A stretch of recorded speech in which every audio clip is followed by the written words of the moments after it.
Good evening, everybody, and welcome to tonight's talk. I'm David Bell, and I'm the curator here at Loughborough University, one of our buildings shown on the screen now. Just before I start, I want to say a big thanks to Amy, Hazel, and the team at Art UK for having us this evening and for all their organisational work. So, Loughborough University is situated in Loughborough, in Leicestershire, in the East Midlands, in England. We have a really large campus, around just over 500 acres. And situated across this campus are a number of sculptures which are publicly accessible. And it's some of these sculptures that I'll be introducing this evening. Just before I go into the first work, I just wanted to say one point about the weather vane that you can see on top of the Hazelrig building in this photograph. Whether or not it counts as a sculpture is open for debate, but it's a wonderful item. Loughborough University it was founded or emerged from a number of separate institutions: a teacher training college, Loughborough School of Art and Design, and a technical college. And the first principal of Loughborough Technical College was a guy called Herbert Schofield, who was a very larger-than-life character, and he commissioned this weather vane. And you can't quite make it out on this image, but it's on the right-hand side are a gaggle of students waving to a man in the middle in a wide-brimmed hat who is running to a ship on the left. And that is Herbert Schofield, and he's running to a ship because he would go to America to give lectures on educational practice. And the students are waving him off, but two of the students are so distraught by their dear leader departing that they've collapsed to the ground and are wailing in agony. And Schofield himself commissioned this weather vane. So a nice little item to kick us off, but before we go into the sculptures proper, which I will now do.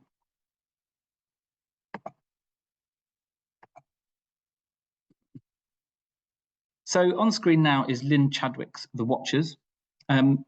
This is most certainly the star of the collection from a kind of an art historical perspective. Chadwick, clearly a major figure in British 20th century sculpture and global 20th century sculpture. This work was purchased for the university in 1966 when university status was granted. So Loughborough College of Technology became Loughborough University of Technology. It's one of 4 casts of The Watchers. The others are at Roehampton University in London, the San Diego Museum of Modern Art, and Ursinus College, which is a small private university in Pennsylvania in the US.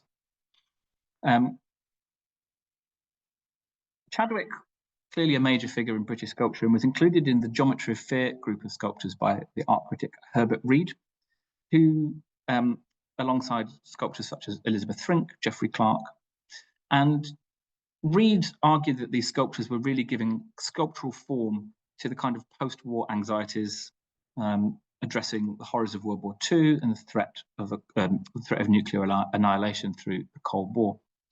Chadwick kind of resisted this reading of his work and suggested that he was really guided purely by form and working with the material and seeing what the material did when he worked on it. And in the case of The Watchers, he attributed direct influence to the Mao statues of Rapa Nui, which are best known as the Easter Island heads. Locally, a rumour emerged that Chadwick made the sculpture to represent Sir William Brockington, Herbert Schofield, who I mentioned in the previous slide, and Sir Robert Martin, who were 3 educationalists influential in the founding of what became Loughborough University. That is not true, but it's one of those rumours that kind of generated its own truth through time to such an extent that quite a few people did actually believe that is who this sculpture was of. The work was purchased for the university via Leicestershire Education Authority, and it's one of a number of works in our collection that entered the university in this way, and I'll talk about a couple more as we go along. In the post-war period, Leicestershire was known for having a very progressive education policy under the directorship of Stuart Mason. So this included abolishing streaming in schools, abolishing the 11+, very experimental school design. So a lot of schools were designed open plan, the schools that were designed around concentric circles, and experimenting with different pedagogical forms. So people might be familiar with Summerhill School, for example, where children and staff work together to determine the curriculum. Leicestershire never quite went that far, but there were schools that implemented some of those kinds of reforms. And part of this programme was a very ambitious project of purchasing and occasionally commissioning works of art for educational spaces across the county. And to this day, a lot of schools in Leicestershire have works of art that entered through the county. Sometimes these were bought directly for schools by people working for the Education Authority. Sometimes architects were instructed to commission works or purchase works. And the Education Authority also organised fairs where artists could bring works, schools would send a representative along, and schools could choose works that they wanted to purchase, and the Education Authority would help them in that process. They worked with a number of leading galleries in London in selecting artists, and the watches entered Loughborough University's collection. It was actually commissioned by the architect who designed the square in which it's set and the buildings on either side. So this is really at the heart of Loughborough campus, in a courtyard that was constructed when university status, or just before university status was granted in 1966, and the watches was then installed in 1966 as university status was granted. So it's between what was then the university library and the main social space on campus. They no longer have those functions, but it's still very much at the heart of the university. So these watchers, three figures kind of watching out across the institution, and for me, are these figures kind of anxiously watching history unfold, or do they represent the benign gaze of three educationists who helped found the institution? Are they keeping an eye on what's going on? Who do they report to? They're questions that these sculptures really throw up, and they're very, very popular with student, staff and visitors to the campus. But there are a number of other works that we've got on campus that were acquired through the Education Authority by lesser known artists that I think have a real power as well. So this is The Wall by Donald Brooke. Apologies, the date there is incorrect. It should say 1961. So in 1960, Loughborough College of Technology expanded hugely.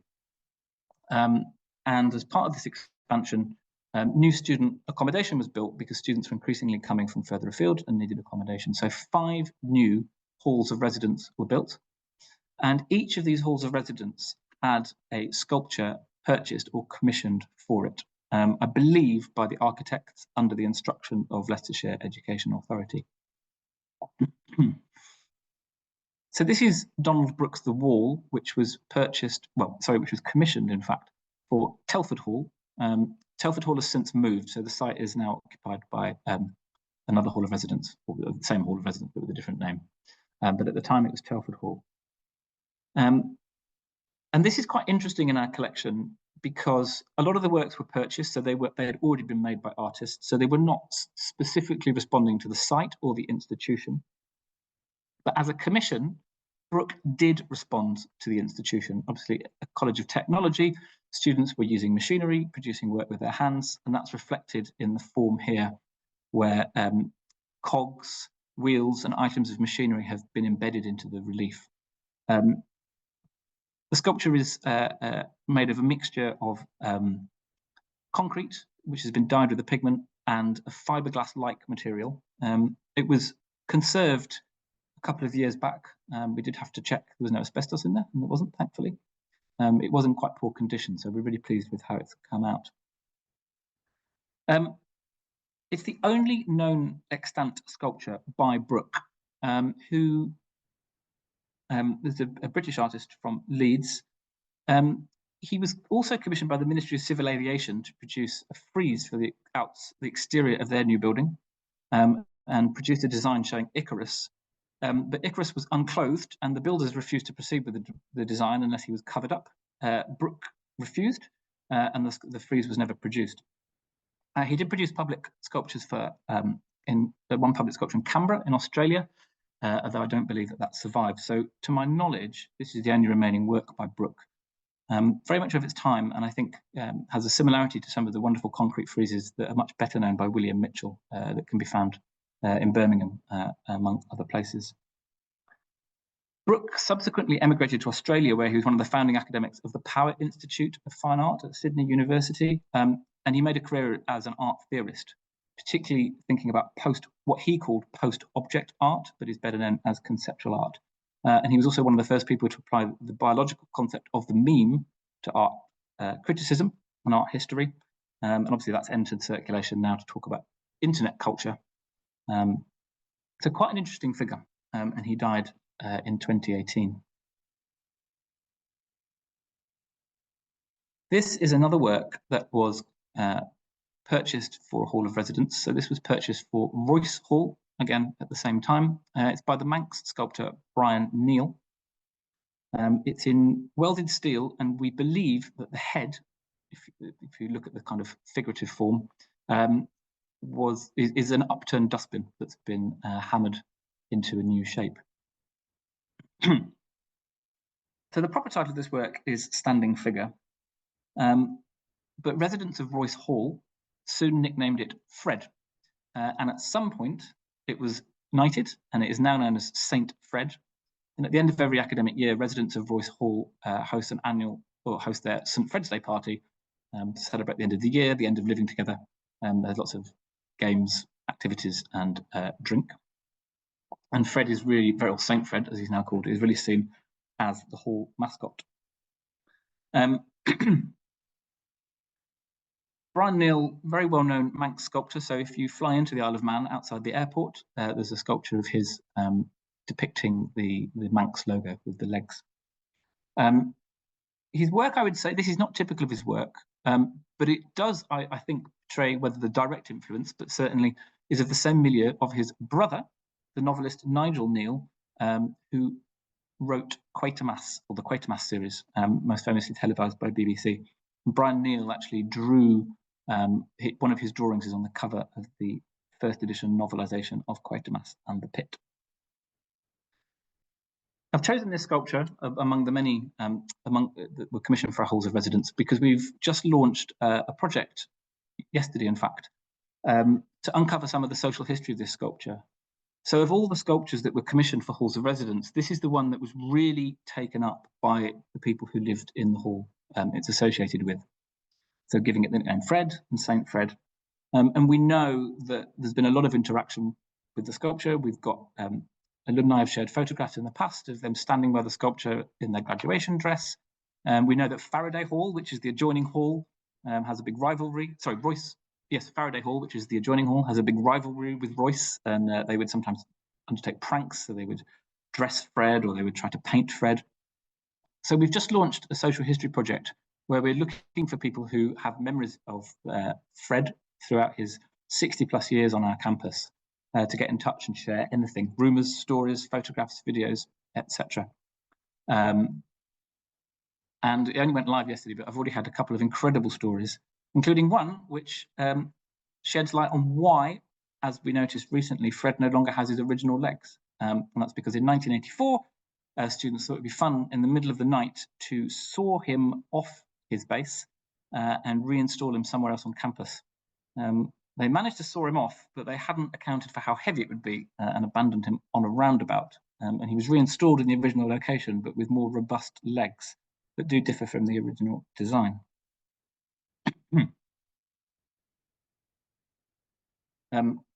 Fred here is painted in a sort of a glossy black paint. This is not the original finish, and we're about to undertake a project of restoration of this sculpture, which we hope will restore it to its more intended finish, which was showed the quality of the metal. So it finished with a rust protecting coat that showed the qualities of the metal rather than covered it in paint. This is the last of the works that entered the university collection through Leicestershire Education Authority. It was purchased for Loughborough Training College, which was the teacher training college on site. And it's by the well-known artist and designer Bernard Shotlander. A number of his sculptures are in Milton Keynes. He's perhaps best known for his mantis lamp. So he produced items of design for home use. I think it's very much of a tradition with the earlier works that were acquired through Leicestershire Education Authority, and its kind of commitment to, it's not an easy work, there's something quite challenging about it. But it perhaps illustrates some of the changes in sculpture where Shotlander would produce the designs that would then be made by a commercial fabricator, so steel fabricator in this instance, rather than Shotlander directly producing a work that was then cast. So I think we can start to see some of the changes here, not perhaps in the aims of public sculpture, but in the way that public sculpture was produced. And I just want to say a little bit more here about, I think, some of the shifts in British public sculpture that our collection illustrates.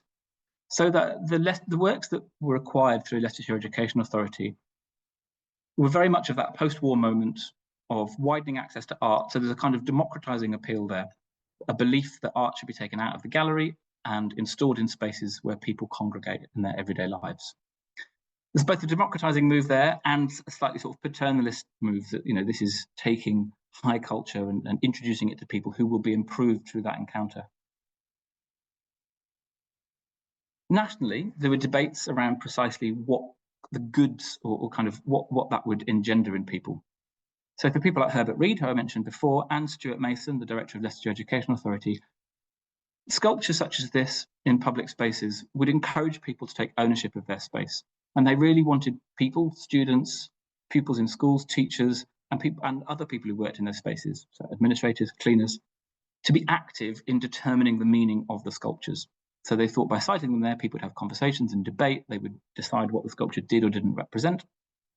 And that would make them active, not just in determining meaning for the sculpture, but would encourage them to collectively determine meaning in their world.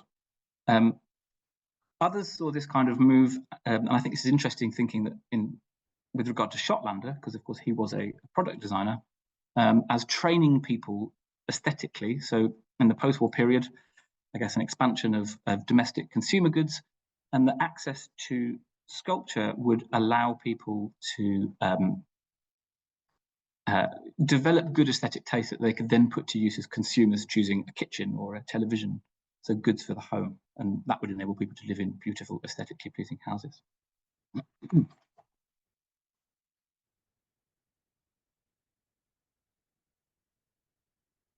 This sculpture, The Flame by Neil and Oriel Lawson Baker, belongs to a very different moment in British public sculpture, I think, and indeed British social, economic, and a very different political moment, and illustrates a shift in what public sculpture was understood to be for, I think. So this was commissioned by British Gas, who at the time had their research department was based on Loughborough University's campus. British Gas was newly privatised, and this sculpture, which is one of two castings, the other is outside British Gas's headquarters in Reading, we're riffing off the flame logo that British Gas designed when it was privatised.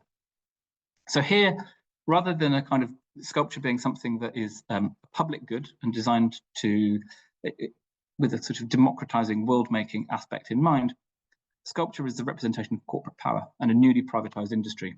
And Neil Lawson Baker in particular is interesting here. He also produced works for London International Financial Futures at Margaret Thatcher's behest. And that is a sculpture that depicts, in an abstract sense, depicts sterling wrestling with the euro. It was before the euro was called the euro, but it was the idea of the euro had been circulated. He also produced a sculpture for Eurotunnel, the privatised company that runs the Channel Tunnel. And he was commissioned by BT to produce something very similar, so a large sculpture based on their Piper logo, which they brought in when they were privatised. But BT got cold feet because the Daily Mirror ran a story about how privatised industries were spending a lot of money. So it never got beyond a desk-sized maquette. Interestingly, I think, or ironically perhaps, the closest sculpture to the British Gas flame, sorry, I should say that very little is known about Oriel Lawson Baker, who was married to Neil at the time they produced this work together. It's believed, or I believe it's the only sculpture that she produced in a public collection. So its neighbour on campus is this, Paul Wager's Strike. So there's a nice irony in a sculpture commissioned by Margaret Thatcher, I think, being by a sculpture called Strike. And this is one of 5 large-scale steel works produced by Paul Wager, a British sculptor who served as an assistant to Lynn Chadwick for a while and actually taught sculpture at Loughborough College of Art and Design for a period in the 90s. He really enjoyed his time at Loughborough and worked to loan his 5 large-scale steel sculptures to the university, and they're still across our campus today. In his Gazetteer of Modern Buildings in Britain, Owen Hatherley describes Wager's work as agro-neo-constructivism. And I think that label captures what Wager was, nicely captures what Wager was exploring with his work, which is inspired by the materials, forms, processes, labour struggles, and aesthetics of heavy industry. So Wager grew up in Hartlepool in the northeast, a very industrial area of England, and he really was interested in how the aesthetics of factories, but also in the kinds of communities that built around factory labour.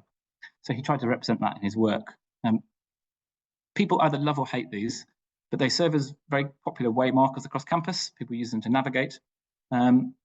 And people often say to me that they look like they should be moving or they should be activated, so that different parts might spin around. One looks a bit like a tap, and someone once said that they always expect a giant hand to reach down from the sky and turn it on.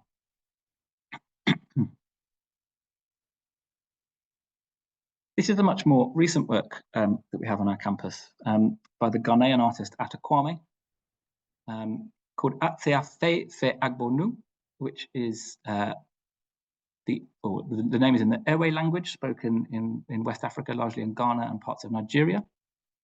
Quame was a Ghanaian artist who made his home in Loughborough with the artist Pamela Clarkson. Sadly, he passed away in 2021, which was the year he also won the Maria Lasnik Prize. So out of that, he produced a large mural for the Serpentine Gallery in London, and he has work in a number of collections across the globe. His work, I think, enters into a nice dialogue with some of the modernist works that were required through the Leicester Education Authority, because primarily a painter who later moved into sculpture, Quame rejected the dichotomous treatment of African culture as rooted in tradition against a supposedly Euro-American modernity. So he saw similarities between vernacular art forms in West Africa and European modernist painters. So rather than seeing one as traditional and one as modern, he thought there were commonalities between them, and his work really tries to explore that. This is on loan from Pamela Clarkson Quame, and was initially accompanied by another work called Dusiadu, or Every Town, which was directly inspired by roadside shacks that you often see, vendors selling drinks, mobile phones, batteries on the roadside in Ghana. And they're very brightly coloured and painted by their owners. So that kind of vernacular painting is one of the things that Quame was drawing on. This was initially commissioned for Folkestone Triennial in 2021 and was situated at the end of the Folkestone Harbour Arm.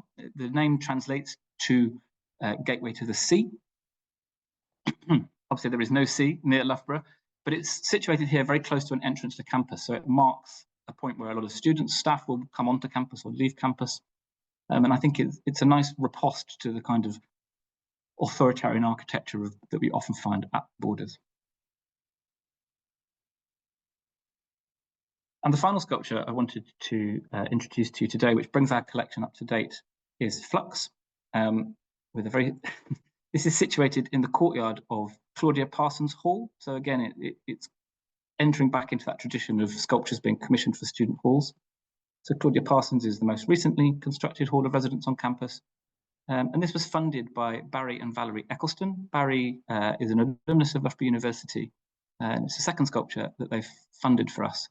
And they wanted a sculpture to be produced by students. So we ran a competition for students who didn't know each other to enter into interdisciplinary teams and produce a proposal for this space. So Kiara Brown was studying civil engineering, Fred Hendry Briers was an architecture student, and Andrea Pocock, fine art.